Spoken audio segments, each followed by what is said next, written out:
It's all about the Rockets. Can they go 12-0 and reach the college football playoff? Many people seem to think that they can, and we start with an interview with Jason Candle before moving into our 2025 Rocket season preview. Stay tuned. All right, everybody, welcome back to the MAC Sports Connection. We are here live at the 2025 MAC Media Day. I'm here with head football coach from the Toledo Rockets, Jason Candle. Coach, welcome back. I feel like we've done this now the last 5 years together. Yeah, well, welcome back is right. Thanks for having me. Yeah, absolutely. Appreciate you coming on. I'll just get right to it. Yeah. Right now you are tied with Gary Pinkel in all-time wins at Toledo. How awesome is that for you to be mentioned in not just a Toledo legend, but in a college football legend in the same breath? Well, humbling. You know, you always try to teach your team and preach to them on, knowing what has come before you so you can kind of understand where you're at and then hopefully paint a good picture of where you want it to go. And I don't think that's any different from my own personal experiences. So, humbled to be at a program where many great players have walked those halls and certainly, many great coaches that have come before me and one of the all-time best in Coach Pinkel that you just mentioned. So you guys are hosting fall camp at Mount Union this year. How cool is that for you to go back to your stomping grounds, but also to kind of introduce the guys? This is what you went through, what you experienced, and kind of the expectation of championship football, even at a different level. Well, I think we're in a divided world in college athletics, and I think you're trying to find things, that organically can happen on your own campus and that can build team and continuity. And sometimes, you have to think outside the box when those situations happen, so you can get your team to. It's not just about getting to week one in schematics. It's about being a team. And, I think, again, I mentioned the division amongst college athletics and so many different things and so many different ways that promote individuality. I think this is a good way to promote team. It's also cool that, that we're going back to where a couple of us played at and that kind of thing. At least we know the lay of the land. We know there's good cafeteria food. We know. I'm sure Coach Karras will be lurking around the corner telling each of us, what we're doing wrong and maybe a couple things hopefully that we do right. But should be a great experience for all. Goal will be to connect our team, to be able to learn as much football as we can. And it's a long preseason camp. And getting to school, that first week of school, which is game week, is a long way from now. And I think this is a good test to try to see if we can build our team the best we can to get to that point. Mike Hallett's not going to have too many nightmare flashbacks, is he? I don't. Who knows? Who knows? Let's dive into the team a little bit. Running backs were a point of contention amongst the fans. Seemed to be kind of a weaker area, and I don't necessarily agree with that, but it seems like you've bolstered that with some massive portal additions. You want to talk about guys like Trip Trainham? Well, I think if we turn back to last year, our running game wasn't what it needed to be, and what it certainly hasn't been in our tenure here. It was our, probably our weakest year running the football. You're breaking in 5 new starters on the offensive line. You got Connor Wallensack coming off of a summer where he really didn't have much practice due to the surgery on his hip. Jacquez Stewart in and out of the lineup with injuries. Willie Shaw's hip. We never got our footing. We brought in Savon Clark to kind of help mend and so it kind of became by committee, and you didn't really have the true bell cow back that for whatever reason. So our job was to try to go out and try to fix the running game. We had a couple key pieces on the offensive line, add them to some guys that have made a lot of starts for us, and I think we'll have a much better productive unit there. And then you bring in Chip and Kenji and 2 running backs that have done it at a high level, a lot of places. So those 2 guys have been awesome. They've been great additions. They've been cultural fits. They've been everything that you would think and maybe put a cloud over a transfer's head. They haven't been any of that. They've been great teammates. They've been willing to work and really gelled and meshed and fit in well with the guys. So excited what that looks like currently and maybe what it can be. Kind of talk about the offensive line. Ethan Spooth kind of really seems to be the big anchor, the one with the most experience. You talked about bringing in some portal guys. What does that look like, and how is that coming together here in the offseason? Well, you start with Ethan Spooth. Cole Rhett, Carter Foudy. Those guys played a lot of football for us last year. Got some really key productive starts out of Stephen Gales at the end of the season. Due to Alan Jones being in and out of the lineup there a little bit. We brought in Terrence Moore from Pitt. Dom Rivera from Rutgers, Anthony Boswell from Purdue. We've got some guys that have added some key pieces in there, and I think that we'll do a really good job. And they actually provide some position flexibility too. We got multiple options at center, we got multiple options at tackle. Some of our young guys are developing at a high rate too. Um, so I just it's not about transfers, and I think those guys grab the headlines because you can go back and pick what school they were. So it's easy. It's an easy connection. It's an easy sell. But I think there's some young guys that that played for us last year. That had to play maybe before they were ready to, and they had some growing pains, and they had some moments of really highlighted success as well. So the job is to try to build on that, merge what you feel like are really good cultural fits back into that room, and let Coach Hallett and Coach Ray do their thing. I would be remiss if I didn't ask about the injuries. You talked about guys in and out of the lineup, couldn't really gel the way you wanted to. What have you guys done different this offseason to kind of work on injury prevention? Well, if you can prevent injuries, tell me how that goes. You and I'd be making a lot more money than doing podcasts and coaching football. So they're part of the game. They happen. You never know when they're going to happen. You don't know where they're going to happen. It's all over sports. And, you cross your fingers that it doesn't happen at a key position where you don't have much depth. And in the world, in the era of the transfer portal, you can have holes in your depth very easily. I think we've tried to do a good job of building the roster 1 through 50 or 1 through 60, so you have good depth at those positions because they're going to happen. You know what I mean? And I think we've always been very proactive in that. We felt really good a couple years ago about Dan Bolden and Jackson Barrow and a couple of these guys coming back to play linebacker. But Dallas Gant was available. We were going to sign Dallas Gant. You know what I mean? There was not a, hey. And the guys in the room, there's not any explaining or any reason that you have to validate to them. Anybody that comes into our program that can make our team better, our guys, they understand that, and they're all for that. Toledo's been really good about retaining talent over the years, especially in this wild world of NIL and transfer portal. What does that say about you and what you guys have built there to keep continuity? Well, continuity is key. I mean, you got plenty of examples from – the top 20 programs all the way down to to FCS schools where coaches leave and everybody goes with them, or the locker room empties out. We've been able to maintain our staff. We've been able to maintain great relationships amongst our coaches. We've been able to maintain great relationships from coach to player, and then most importantly, player to player. I mean, our guys love to be around each other. They work. They're authentic in their approach. They don't bat an eye at the requirements to be a really good team. They don't bat an eye at adversity when adversity shows up. I mean, we had a starting wide receiver last year have to go play safety in the middle of this season because of the injuries in the defensive backfield. And, man, you never want to be in that position. But, when situations happen, you see you see the Jaden Dottons of the world, those unselfish acts that just say, hey, look, like this team is more important than my individual success. And it makes you proud as a coach because that's not the norm in college football today. And then talk about the schedule. You've got Kentucky on the schedule at the beginning of the year. Then you got Washington State later in the season in October. Those challenges, those are going to be really beneficial for this team. How excited are you for your guys to get that chance to compete with them?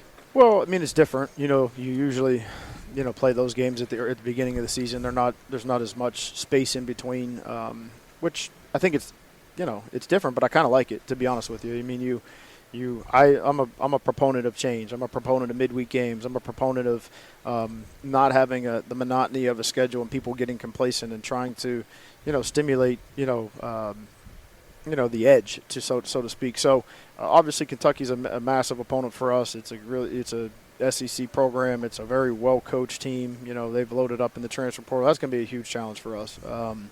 Then you got to go on a road and you go clear across the country and fly over 125 other schools to go play Washington State. So there's challenges in that before you even get to the field. And then you get to the field and it's a really well-coached team as well. I mean, their coach had a ton of success at his previous stop, and I expect those guys to be a very good challenge for us.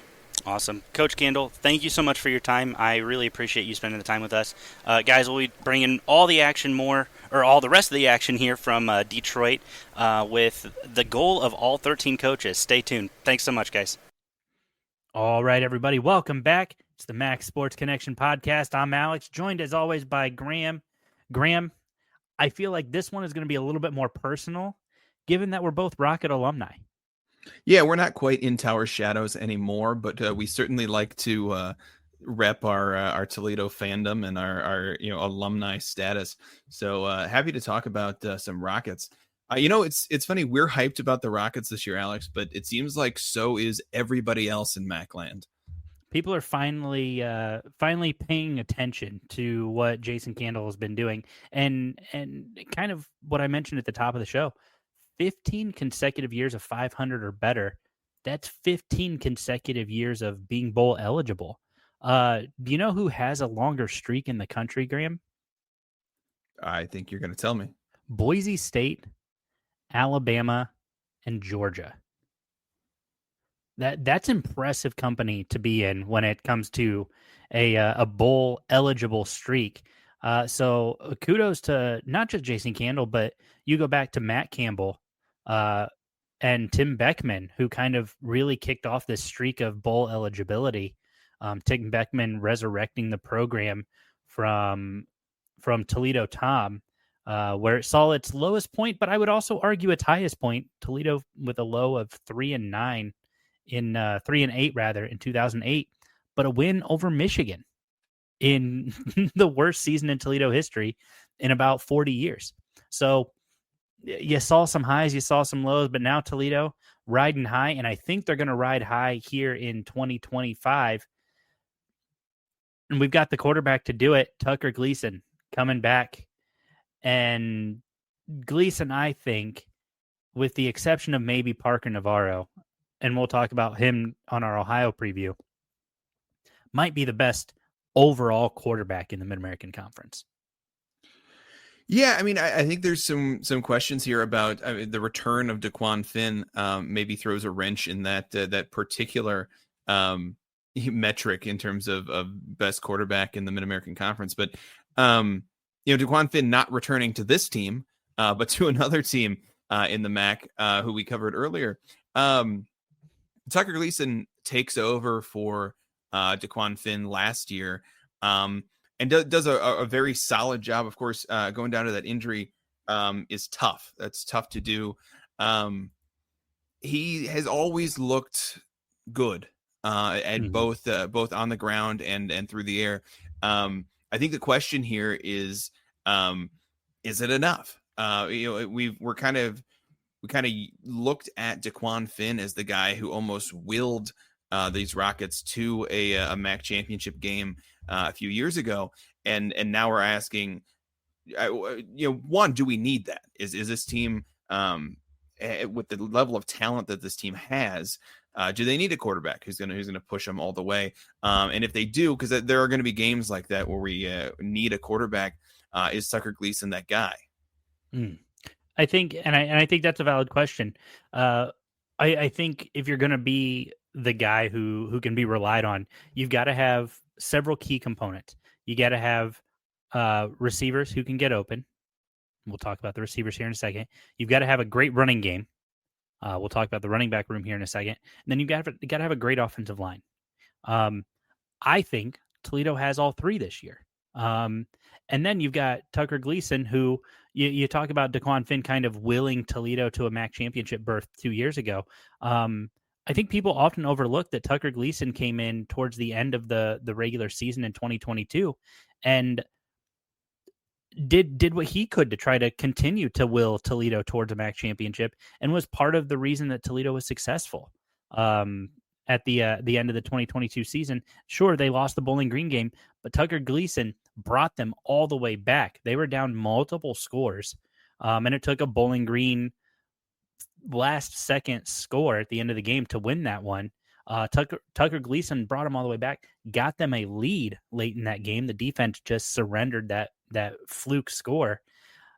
But then also, I think you got to look at what Tucker Gleason has meant to this team. You hear the players talk about him a lot and how much of a leader he is in the locker room, how much he kind of humbles himself and is really ready to put in the work. So I really like what Tucker Gleason does. Accounted for 31 touchdowns last year, 7 on the ground, 24 through the air, 8 interceptions.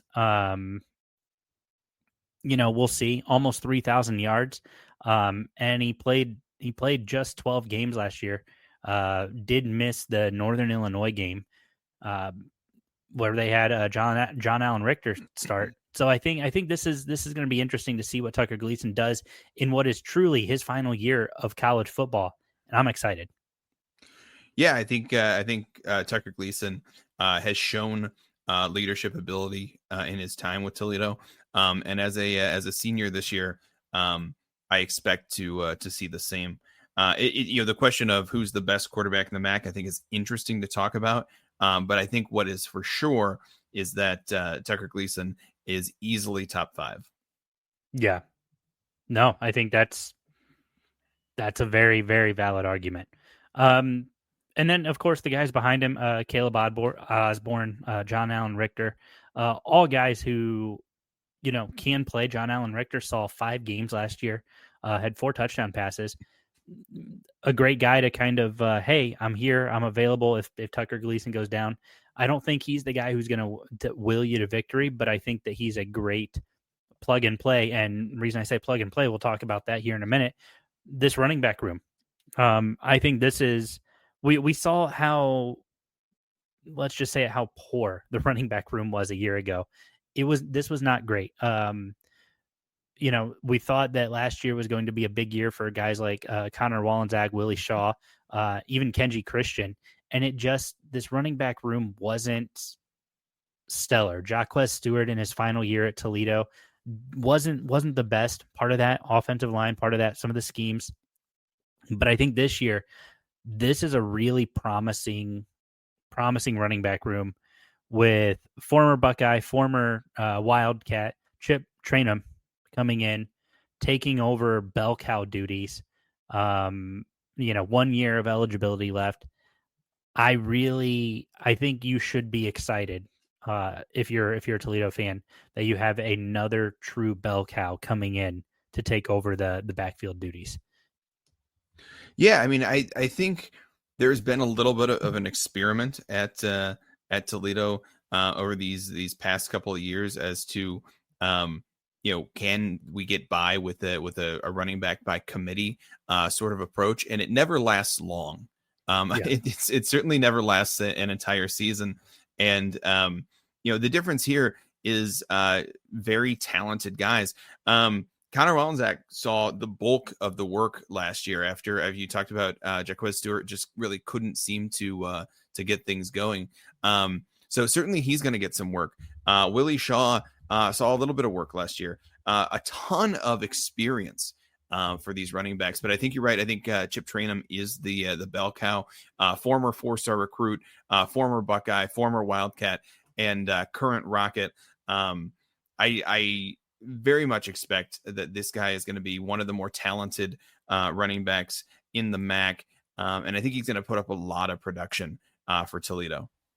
And he joins a former Wildcat as well, Mike Drennan, another former 4-star, a senior, who will probably be a later, if used at all, kind of a sparingly used guy. But I think this running back room is going to be one of the better ones in the conference. A couple former 4-star recruits. You've got guys who know the system in Willie Shaw, Connor Wallensack, Kenji Christian, of course, coming in from North Carolina A&T and then Virginia Tech. He's got some experience. Like, this is going to be a much different and I think a much improved running back room than it was yesteryear. We saw Penny Boone 2 years ago win MAC Offensive Player of the Year for Toledo. I'm not saying Chip Trainum could do that, but I think that if Chip Trainum lives up to the hype and the rest of this offense gets things going, this is going to be a pretty good running back room and will definitely be one of the best. Toledo was 9th in the conference a year ago in rushing offense. You have to improve on that. Just for context, the year before they were first in the conference. The year before that, they were 3rd in the conference. Like, Toledo is consistently towards the top of the league. 2024, they were in the bottom 4th of the league. Can't repeat that again this year for the Rockets. Yeah, that's exactly right. Moving on, we've got this wide receiver room. And again, I think this is a wide receiver room people should be excited about. Junior Vandeross, obviously coming back. Cooper Rusk, Terrell Crosby, Eric Holly. Guys everybody in Toledo country knows. But then you've got Trayvon Rudolph, the former NIU Husky, coming in, looking for an opportunity to compete, and he's finding it here in Toledo. I got to tell you, this is going to be a really, really, really fun wide receiver room. You've got two number one guys in Junior Vandeross and Trayvon Rudolph, but then you've got Thomas Zyros, Terrell Crosby, Eric Holly, Samarian Lang, Tashi Braceful, who I've heard a lot of really good things coming out of camp, that he's been able to make some nice plays and do different things. This is a very experienced wide receiver room, but also, Graham, when you look at the depth of this room, there's a lot of guys who have just been with the program. Terrell Crosby, of course, played for Iowa State a couple years ago, but only one transfer in, and you've got 7-8 guys who have game experience. Several of them with multiple games of experience. Yeah, I mean, a ton of guys with experience at the receiver position.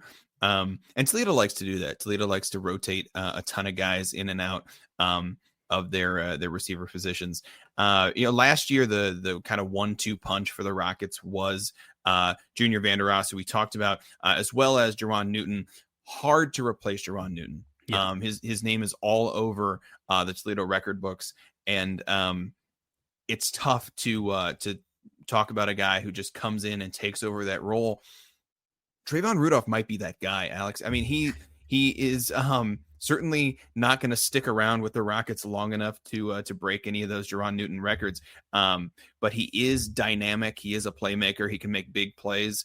We know we have the reliability of Vandeross. Combine that with the big playability of Trayvon Rudolph. I think this might just be a repeat of what we saw last year with different names in the back of the jersey. Yeah, I think that's pretty close to my summation of what this 1-2 punch is going to look like this year. Touchdown Rudolph, touchdown Vandeross, and I feel like we're going to hear that quite a bit this year. Moving on to these tight ends, this is a position that's interesting. CC Aziram is getting a lot of attention nationally. People are really talking about him being a possible breakout star this year. Anthony Torres, again, you talk about Jerron Newton, a guy really hard to replace. Anthony Torres was a hard guy to replace after last year. Anthony Torres, wild because of just how he played the tight end position. He was very much a big man in the post for a basketball team. He would go down into the end zone, post up, and grab those jump balls. He just a giant of a human being, and he could come down with the ball. And so hard to replace Anthony Torres for his production, but even harder to replace a guy like that for just physical dominance.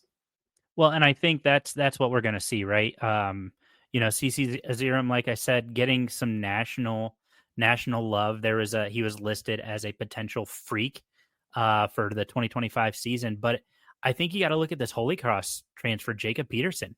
Played 12 games last year, 500 yards, 6 touchdowns for FCS Holy Cross, and I don't think that he is going to be Anthony Torres, but Jason Candle loves to use his tight ends, loves to get the big guys involved, and I think that we could see that this year. And now you get another quality guy to add to this room to try to make that happen. Yeah, I mean, Aziram is more built like Anthony Torres was, and so I think when you look in terms of the Anthony Torres mold, you might look at Aziram there. Jacob Peterson seems to be more talented in terms of the whole tight end position than Anthony Torres was. So I think he's going to get at least as much production as the Rockets got out of Anthony Torres, but it's going to be different. This is going to be more open field stuff and less of those just little jump balls in the end zone that Anthony Torres became famous for. And then behind them, of course, you've got Connor Jones, another senior for the Rockets. CC Aziram built at 6'7", which just an absolute massive human being. But Connor Jones and then Donovan Thomas, Sam Lee, Sean Pearson. This is a running back room that has some really good talent at top, but they just don't have a lot of FBS experience at the bottom. D2 transfer, Sam Lee, and then Sean Pearson, JUCO transfer. Just not a lot of extra experience. So one or two of those guys go down, this could be this tight end room could really be in trouble. Moving on, we've got this offensive line. Now that we saw the offensive line last year be, shall I say, less than stellar for Toledo, which I think lended to quite a few of their woes. You don't have a good offensive line, really hard to establish a ground game. Then everybody keys in on the quarterback, really hard to establish getting any kind of rhythm. The offensive line is much better. Everybody pretty much on the offensive line coming back. Terrence Moore is the only potential newcomer that's starting. But then they added some huge pieces. Christian Medlock from Northern Illinois, Jonathan Harder from Cincinnati, Dominic Riviera from Rutgers, and then Anthony Boswell from Purdue. Like, you're getting some big name schools players transferring into Toledo. But I think this is what's going to be huge for Toledo. Stephen Gales, Carter Foudy, Ethan Spoth coming back, beginning their resurgence to kind of rebuild a Toledo offensive line. And I think they're going to be that much better, especially with the guys behind them on the depth chart. Yeah, I mean, this offensive line, it was bad last year. They were bad last year. An extra year of experience can do nothing but help improve this line. A couple of guys transferring in maybe gives the guys in those starting roles a push. What we like about this offensive line, they're big bodies. Everybody is right around that 300 pounds. They are big, strong guys, and a lot of them have the sort of experience and a recruiting pedigree that makes you think eventually they're going to gel. Let's hope. I mean, because we talked about how talented this Toledo offense is, and the only thing that could spoil that would be a poor offensive line. And so I have to think that this line is going to be better than it was last year. It looks to be better. It remains to be seen how much better. But then I guess we'll flip to the other side of the ball, the defensive line. Arguably, and I feel like we've seen incredible guys go to the NFL. We just saw Darius Alexander go in the third round of the NFL draft last year. We've seen Deontay Johnson, the defensive Deontay Johnson, not to be confused with the wide receiver. Johnson. Right. The one who went to Toledo, not the one who went to Toledo. He went to the NFL. He's playing with the Giants now, I believe. But we're seeing more of these guys return. Anthony Dunn, Dorian Ray, Malachi Davis, Avery Dunn, transferring in from Michigan State, Travion Ford, who has been with the program now a little bit, a former Mizzou player. This is going to be a really, really good defensive line. I don't know that they have a Darius Alexander. I don't know that they have a Deontay Johnson. But this is going to be a unit that gels pretty well, I think. Yeah, I mean, 7 guys on this defensive line played in over 10 games last year. So a ton of experience there. Even if these guys weren't necessarily starters, all of them, all these guys have experience playing college football. A couple of transfers in. You mentioned Avery Dunn coming in from Michigan State. We have Luce Julian coming in from UMass, and as well as Nate Chandler coming in from SMU. Guys with experience on the defensive line who can come in and make some plays. I think you're right. Darius Alexander was incredible for the Rockets, and you deservedly gets drafted in the 3rd round. I nobody immediately sticks out as that kind of player, but I think this defensive line is going to be one of the strong points of this Rockets defense.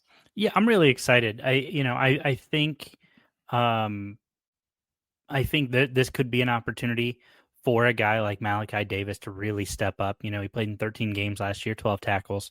Um, this is gonna be a lot of fun to watch what this defensive line does, and they're gonna be backed up by a great linebacking crew. Obviously, you lose Jackson Barrow and Daniel Bolden, but you got Damon Olson coming back. He's got 8 games under his gear or under his name from a year ago. Langston Long transferring in from Virginia via USF. Kevon Sherman, a JUCO product who has been with the program, played in 5 games a year ago. Hudson Miller transferring in from Purdue. That to me is a huge pickup. And then you get redshirt freshman Ricky Williams transferring in from West Virginia. It's going to be a slightly less talented group than a year ago, but I really think that there's a lot of talent in this linebacking room as well. Yeah, I think the loss of Dan Bolden is a loss of leadership, especially. Not that Bolden wasn't talented at the linebacker position, but he really held together that Rockets defense, and he was there for so long. Yeah. The loss of Bolden is hard because you need somebody to step into that leadership vacuum. It remains to be seen who is going to step up and take over that kind of leadership role. But I think the other thing we were worried about is a linebacking group this year who wouldn't have the experience of guys like Jackson Barrow and Daniel Bolden. But you mentioned these transfers in. 5 guys on this linebacking core had experience in games last year. Now that's not necessarily starting experience, but it is experience on the defense during a college football game, and that's going to transfer in. And I think you're right. I think Hudson Miller is the big get here. Appeared in 12 games for Purdue last year, and an opportunity for him to step up in a linebacker room that really is missing some of its not just its production but its leadership from last year. Yeah, and there's a lot of excitement. Chris DePolona, I think the people need to watch out for this guy. So he was out last year due to injury, but I think there's a real chance that he could have a really, really quality season this year. I was talking when I did the group of 5 guys last year. 2 weeks ago now, I guess. He's got some stuff that I think could be really, really good. He, a former 2-star recruit. He did have a couple tackles his freshman year, but this is a chance for him to really step up and be a big time leader for this Toledo defense. And I think he can do it. Again, limited experience, but a lot of people have been very high on him, and I'm one of those people. Well, speaking of being high on people, I think this is my favorite group for the defense is the defensive backs. Now, we've been talking about the Toledo secondary for the last few years now, and they have been incredible for the Rockets. I think, again, Toledo has the best secondary in the MAC, and that starts with guys who've been around, Avery Smith and Braden Alls. Yeah. There, you can't go wrong with either one of those guys. My sleeper defensive player of the year for Toledo, at least, maybe not for the conference, but for Toledo, is Emmanuel McNeil-Warren. And I don't think that's too crazy of a take.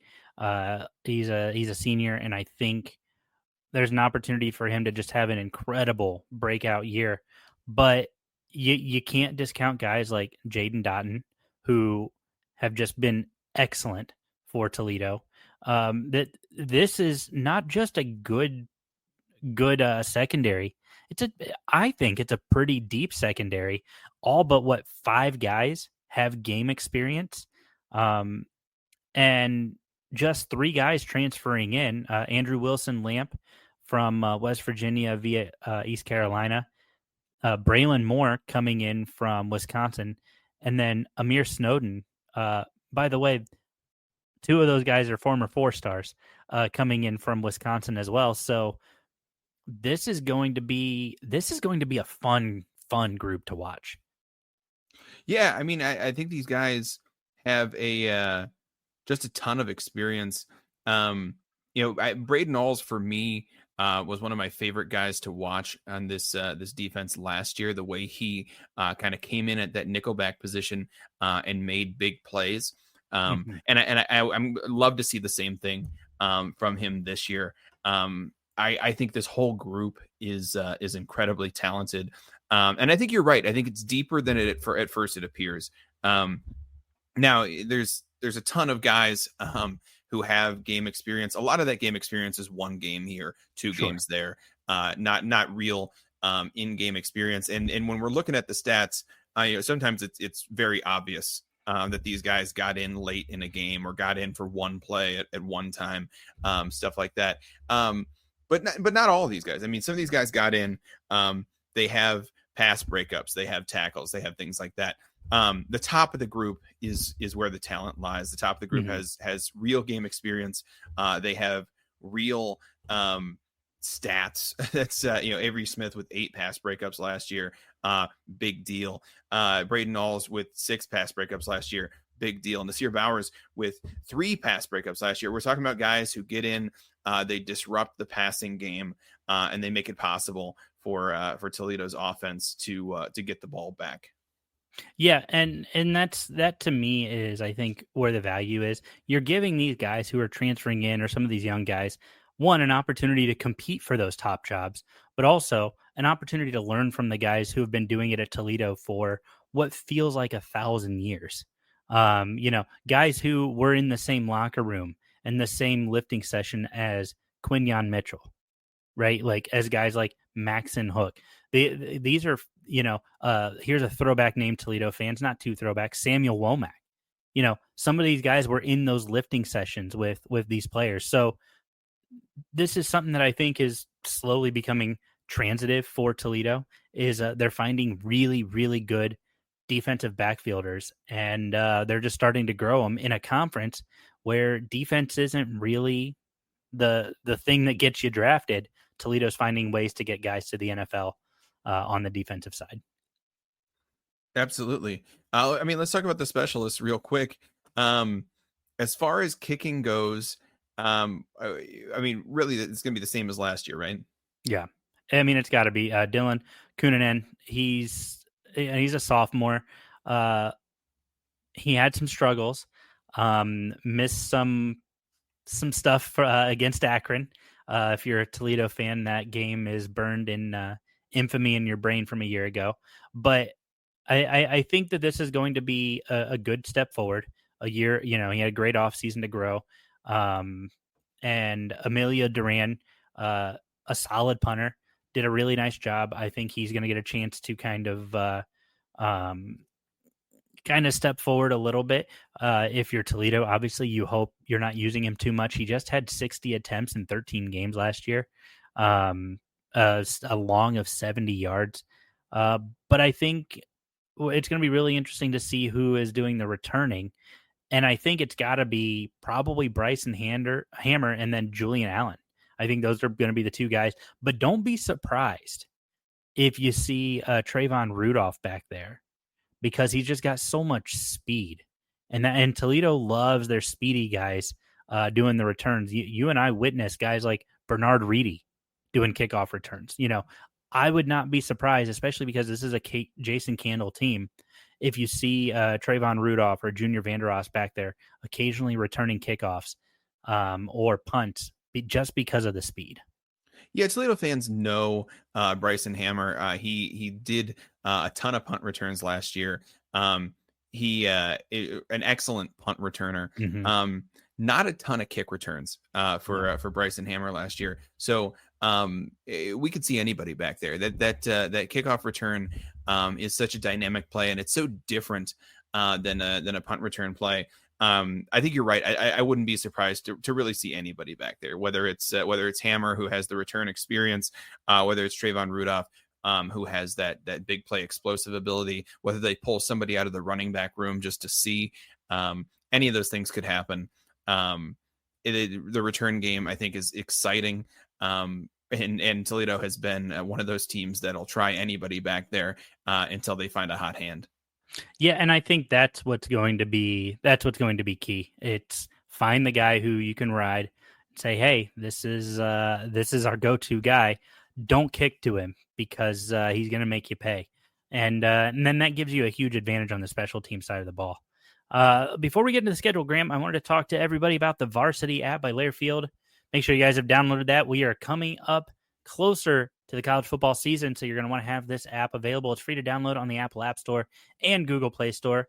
With the Varsity app, you can listen in to all of your favorite college teams, hear calls from voices across the MAC, Big Ten, SEC, and more. Save in, sign in, save your favorite schools. Don't save in your sports content for easy access. You're also going to find hundreds of incredible podcasts through the patented Varsity Podcast Network, including fan favorites such as Max Sports Connection, Group of Five Guys, Sickos Committee Podcast, and many more. So make sure you have downloaded the Varsity app today for free. Start listening to the calls and podcasts that bring your favorite schools and teams to life. Graham, we have a very interesting schedule here for Toledo. Let's just get right into it. Toledo is they're chasing on the road to start the season. Arguably their toughest test of the year. They're traveling down to Kentucky to fulfill the second road game in a 3-for-1 with Kentucky. Kentucky will be coming to Toledo here in a couple years, but they're doing a 3-for-1, and this is game 2 of that 3-for-1. Traveling to Kentucky, Bob Stoops is on the hot seat. Who do you like in this matchup, Graham? I think this is a great matchup to start the year off, and we know we'd love to see these early season MAC upsets. Toledo is a team who is poised to do that. We just talked about how talented this team is. The kind of stability at the coaching position puts Toledo in a prime position, and the fact that looking down the schedule, you see there's only a couple of games that Toledo would need to pull off the upset in order to have a really magical sort of season, a kind of season that makes you start talking about maybe we're looking at that those final playoffs. Playoffs? We talking about playoffs? I just don't see it happening here, Alex. I don't think Toledo gets it done in Kentucky. I have Kentucky winning this one. Kentucky's bringing in about 50 new players via the transfer portal.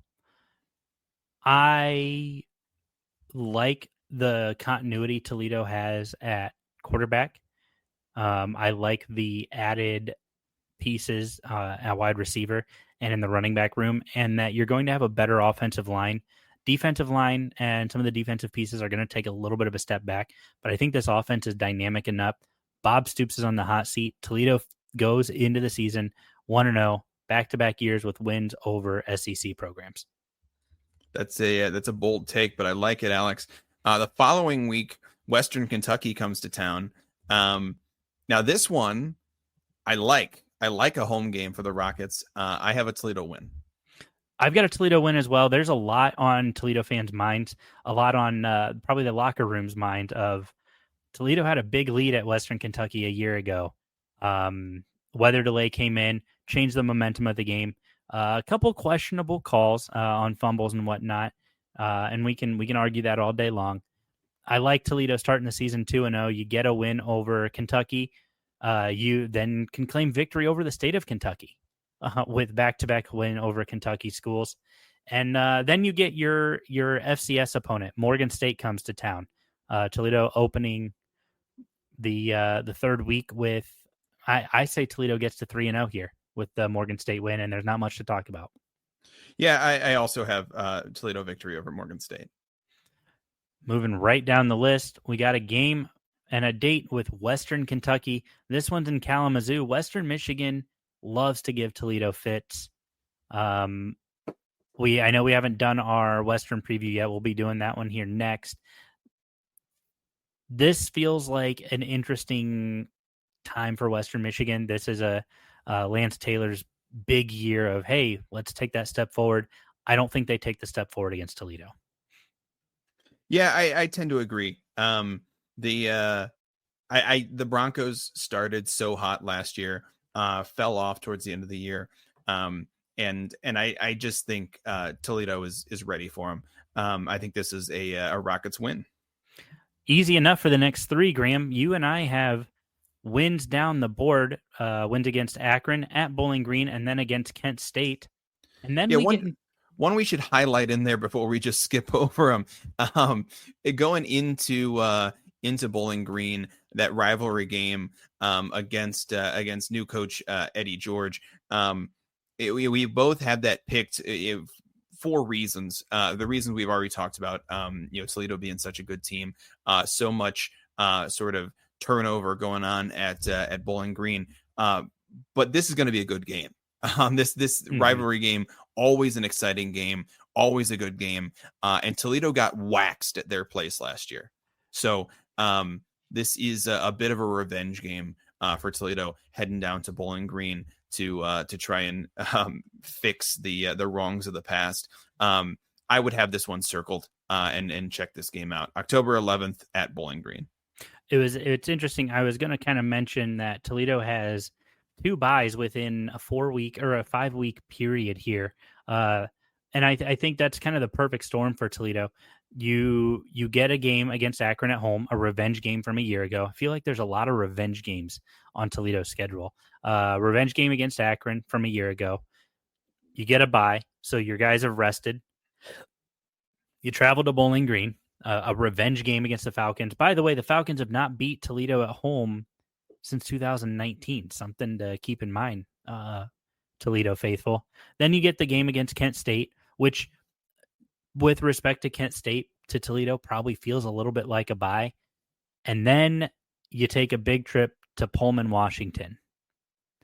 You get a school who just over a year ago was part of the Power Five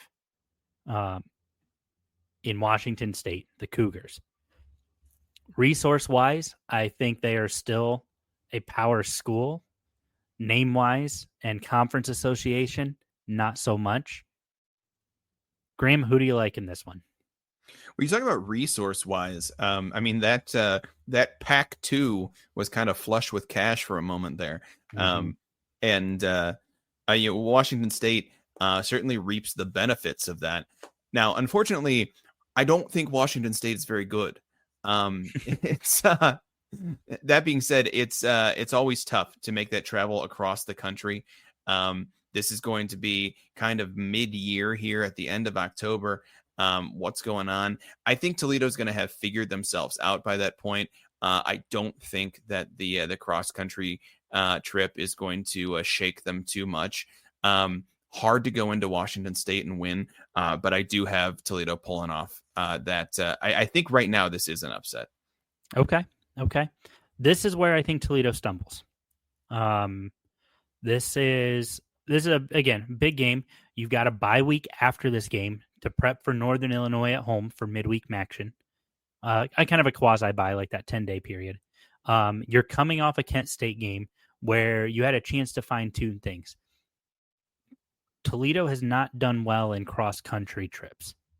They lost a game out at San Diego State a couple years ago.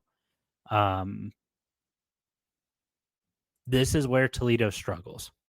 I think, right now you're probably riding high. Based off my record, you're probably in the AP top 25 college football playoff poll. People are starting to talk about you. This is where Toledo struggles. And I think this is a close one. I think this is a 3 points or less loss. But I think Toledo dropped this one to drop their first game of the season. And then they just go into the rest of the season just on fire, knowing that there's still an outside shot they could represent the group of 5. I love that you're taking us on a trip down Narrative Street here. So where does Narrative Street lead us the rest of the way as we take on Northern Illinois on November 5th? I love this game. I'm so excited for this game. I hope I can go to this game because this one's going to be electric. Toledo is pulling everything out to get people out to this game. They've already advertising this needs to be the biggest midweek game in history, blah, blah, blah. It's going to be incredible. I like Toledo getting the win against Northern Illinois at home. But I'm going to say this, and we talked about this in our Northern Illinois preview. I like Toledo getting this win here, but this is going to be similar to your take on the Bowling Green game. I really think that this is going to be an absolute slugfest. And I would not be surprised if we saw remnants of the 2011 Toledo NIU game that finished 66-63. Now that was an incredible game, and a game that was electric the whole way. Giant plays on offense, giant plays on defense, giant plays on special teams, especially in the return game. I'm not sure if we're going to see quite that high scoring an affair this time. Sure. I talked about the week before. I have Toledo getting a big win at Washington State. I think the double travel, that big win, I think there's a bit of a hangover. And Northern Illinois has been Toledo's kryptonite for a while. So I do have Toledo dropping this one at home against Northern Illinois. And that's fair. So right now you've got them at what, 7-2? That's right. Yeah. So I'm at 8-1 with Toledo, and then as you guys heard in our other previews, we both have them beating Miami at Miami. Huge storyline there, battling against DeQuan Finn. And then we continue down the road. Ball State figuring it out. You get Ball State at home, and then a game at Central Michigan to close out the year. Graham, I have Toledo going 11-1 in the regular season. Yeah. I don't think anyone who has ever listened to this podcast is surprised that you're high on Toledo. I have Toledo at 10-2. I think a lot of the media right now, a lot of MAC fans, especially a lot of Toledo Rockets fans, have this feeling that Toledo is the top team in the MAC this year. This is kind of one of those cycles that Toledo goes on where these Rockets come up and down depending on the way the MAC is shaped. And this team has the right mix of experience and talent, as well as stability and returning production that I think makes Toledo the top team in the MAC, at least within the regular season. This is going to be fun. Depending on how it plays out, let's say Toledo goes 11-1. I don't know how Boise State's going to shape up this year. I don't know how any of the other G5 programs are going to shape up this year. Do you think Toledo goes 11-1? Let's say they drop the opener to Kentucky and then runs the table from there. Is this a Toledo team that is a playoff team based off of your summation of the program here in the middle of August? Well, let's be clear what you're asking me. Are you asking me, do I think Toledo could compete in the college football playoffs? Do they have the talent? Or are you asking me, do I think that given the information that the committee will put them in the playoff? Given the information that the committee could put them in the playoff. No, I don't think a MAC team has a shot this year.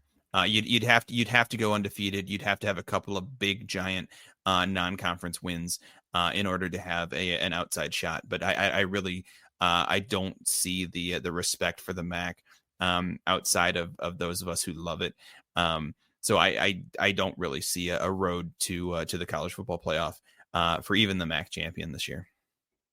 There you guys have it. That's our Toledo preview. I disagree with Graham. I think Toledo or Ohio, as mentioned, could absolutely make the playoff if things fell the right way. I don't think Ohio's beating Ohio State, but as we've talked about, I think there's a chance they beat West Virginia or Rutgers, which would be 2 Power 4 wins. That being said, I think Toledo has the MAC's best opportunity to be the college football playoff representative for the group of 5. Remains to be seen. We've got a long season ahead of us, a long 14 weeks of college football to look forward to. And Graham, I am so excited to be getting this season going. We've got Western Michigan preview coming up here soon. Do you have anything else for the fans before we wrap this thing up?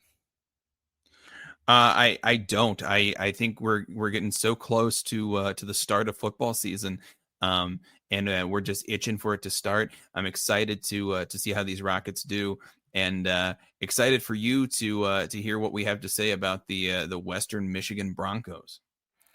There it is, guys. Thank you so much for tuning in. If you have not please, please, please subscribe, like, share, leave a comment, a reaction, whatever. Give us a rating. Tell us how much you like the show. Tell us how much you don't like the show. Be honest with us. We want to give you the best show we can. Please, please, please check us out on all of our socials: Instagram, Blue Sky, Facebook, TikTok, Twitter X. Please go like, share, subscribe, everything, wherever podcasts are, not just Apple Music, Spotify, Google, but also on Amazon Music, on the Varsity Podcast app. Make sure you guys are checking us out, and then tell your friends about it. You probably know more MAC alumni than you realize, so make sure that you guys are sharing this with them. Let them know our thoughts so that they can tell us why we're right and or why we are wrong. That's going to do it for us here today, guys. Thank you so much for tuning in, and we will see you with Western Michigan coming up soon.